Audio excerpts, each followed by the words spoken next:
Hey everyone, welcome back to another episode of Frozen Oil.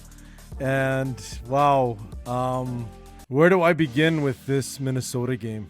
Honestly, it seems like as an Oiler fan, we should have some sort of credit for all of us. A monthly credit should be offered for us at some sort of psychologist or psychiatric even maybe clinic for some free sessions, because it's unbelievable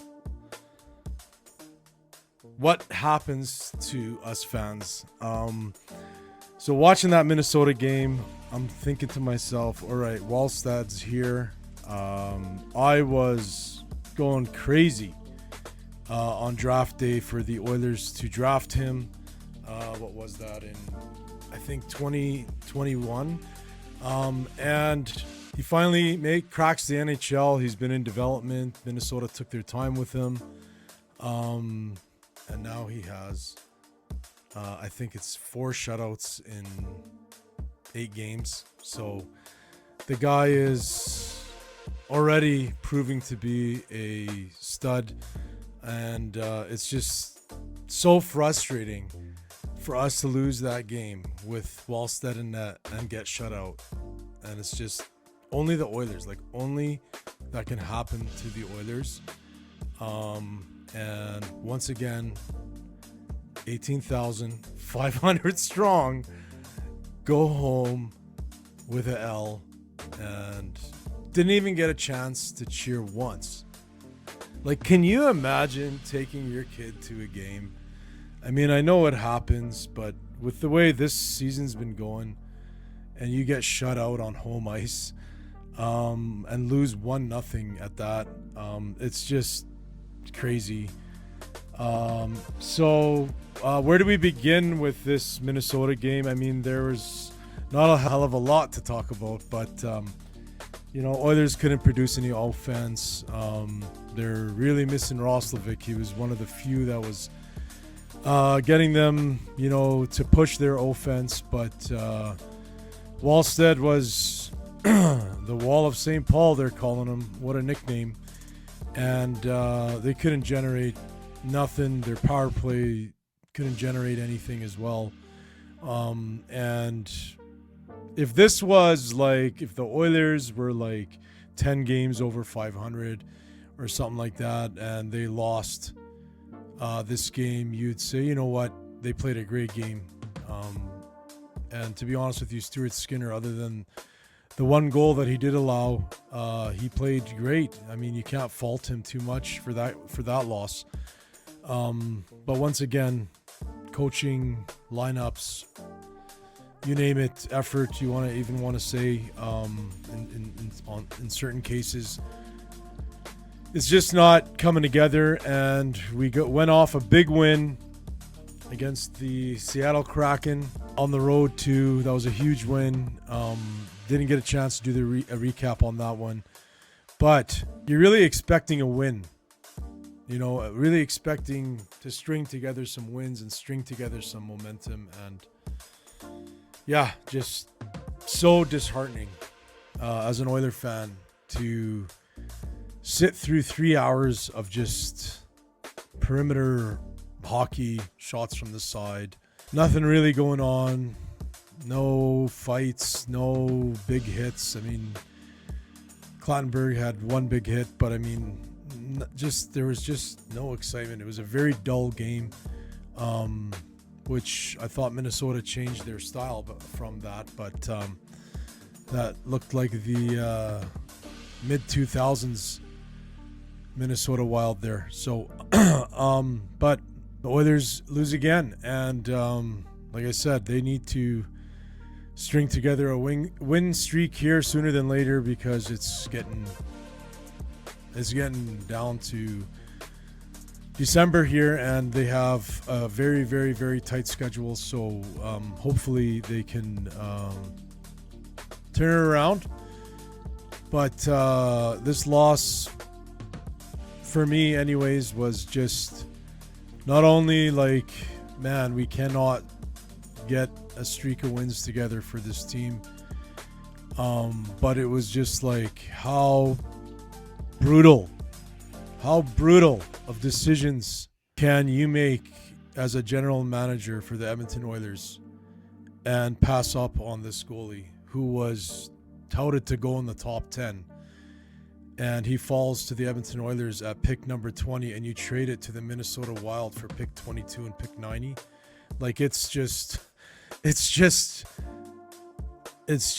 well, I guess I can't be that mad because how much I love this team and how frustrated I am by the decisions of Peter Chiarelli, Ken Holland, in this McDavid era. I guess I shouldn't be too mad because it's motivated me to come on and do this and talk about it. But, it's so frustrating. It's so frustrating. So we'll see what happens in tomorrow's game. But like I said, right now the Oilers are in crunch time and they need to string together at least 3-4 wins before they can look at taking any more losses.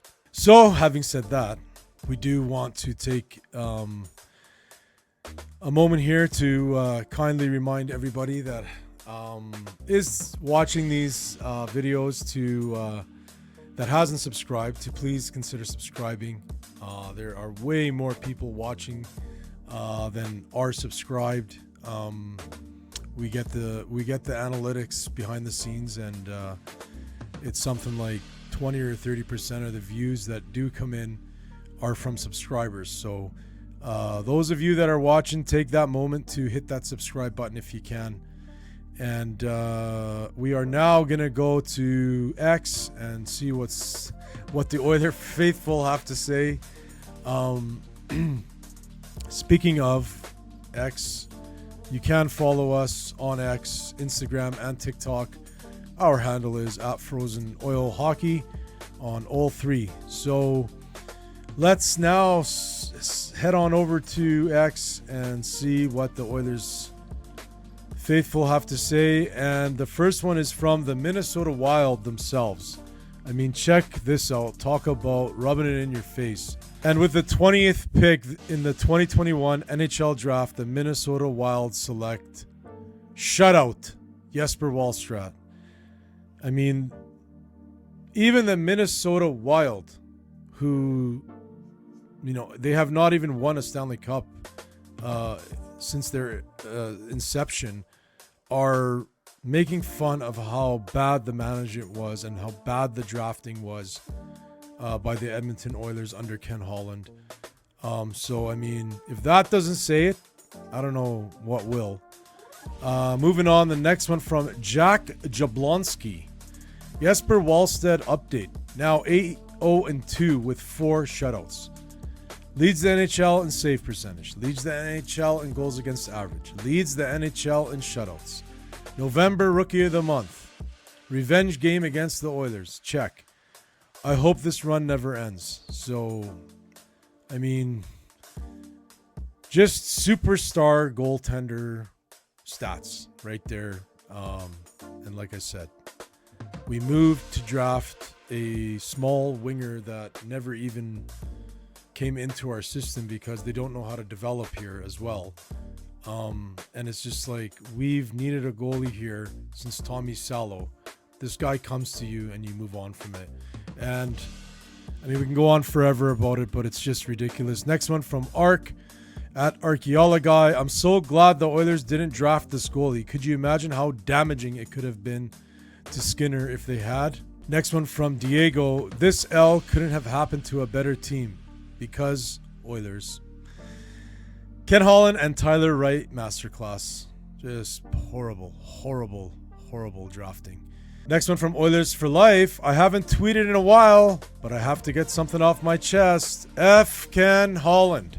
Mike Gould says, I feel like if you put Holloway, McLeod, Schaefer, Broberg, and Wallstedt on the Oilers right now, they'd be a significantly better team. And yeah, I mean, we had a pulse on all these people, but to me personally, not drafting Wallstedt was the biggest miss in maybe franchise history as far as who you could have drafted, and at the position that you're in also. But over here, we could really use some help on the left side on D, and obviously Holloway as well. We are in need of some offense. Next one from Jeffrey Aid. Jesper Wallstedt starts tonight for the Minnesota Wild against the Edmonton Oilers. The Oilers had the opportunity to draft Jesper at 20th overall in 21. This is not hindsight. This is not a hindsight thing. Majority of Oiler fans were calling for them to draft Jesper back then. Should have happened. And I was one of those extremely loud, clamoring fans on X. X was nowhere near what it is today back then. But like I said, huge mistake. Next one from Western Hockey Scout. The Oilers passing on Jesper Wallstedt is the most baffling thing I've ever seen an NHL team do on draft day. It was meant to be, and instead they traded down. I was at an Oiler watch party and people went nuts. Sometimes the fans know what's right. Oilers fans aren't dumb. And that's so true. And there's so many of you that, I mean, I try to incorporate as many comments from the fans that I can onto this channel. But you're right. We're right. We are right. And we are being our team that represents our city, an arena that's funded by our taxpayer money, that has the best hockey player maybe in history skill-wise on it, is just being driven into the ground. It's so embarrassing. Next one from Jack Michaels. In a game without a breakaway or a 2-on-1, the Oilers still generated 33 shots on goal, but ran into a goalie that's done something no rookie has in 87 years. 4 shutouts in 6 games. Better days lie ahead if that's the baseline game moving forward. You want to pull a positive thing out of there, yeah, but it's tough at this point. Captain Jack. Goaltender envy. That's probably the shortest post I've ever seen from Captain Jack in the last, year and a half I've been doing this. Yeah. It's just crazy. It's just crazy. I feel you, Captain Jack. Next one from Oiler Guy 18. Man, if only the Oilers had an opportunity to draft a goalie like Wallstedt. Next one from Ryan Whitney. It's just so Oilers watching a goalie that they could have drafted completely dominate them. Yeah, and that's what it was. It's crazy.